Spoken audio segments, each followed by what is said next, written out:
In the aftermath of the recent shootings in Texas and in Buffalo, many of us are admitting we are not okay. Seeing these images, these shocking images on TV, hearing the reports, and children learning that other children were gunned down in their classroom, it's taking a toll on all of us mentally. And that's why we're joined by Felice Hightower-Britt, a licensed clinical mental health counselor.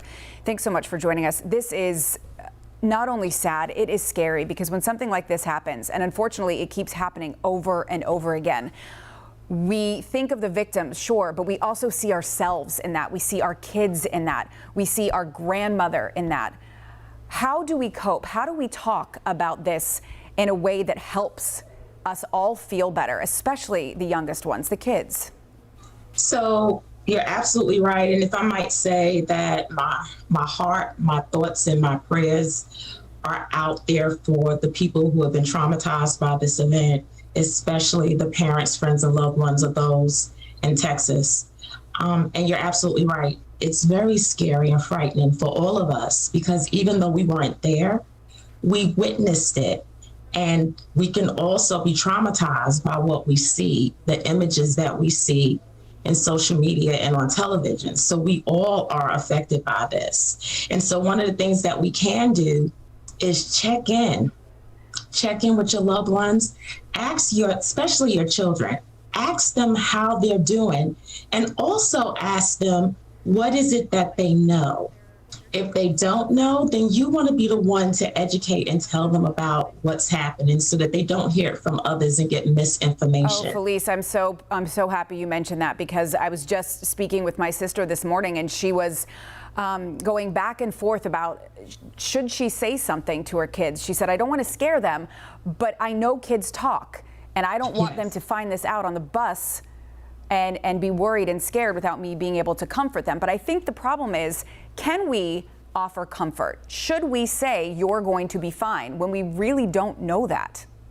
Well, first, as adults, we need to be transparent and honest with our little ones and tell them how we're doing.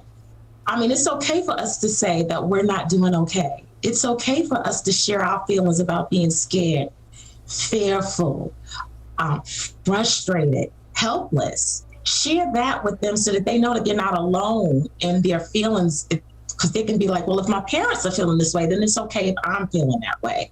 And that brings comfort to people when they know that they're not alone in their feelings. So first, your sister, yourself, and everyone else, be transparent with our children. They're just little people in training, right? And so they need to know and see things modeled through us. So it's okay for us to tell them that. And another thing that you can do as a parent is to make sure you maintain some really good routines as much as possible. Routines provide reassurance for children. And even for us, when we know what we're doing every time of the day, that provides some reassurance as well. So maintaining routines is a good thing to do. And try to encourage your children to still engage in activities that they enjoy, activities that are fun for them. This provides them a sense of normalcy in a world that doesn't seem to be normal anymore. Does that make sense?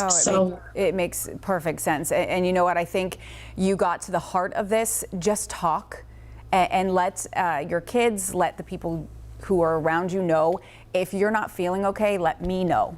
We need to talk and be there for one another. Thank you so much, Felice Hightower-Britt. We really appreciate it.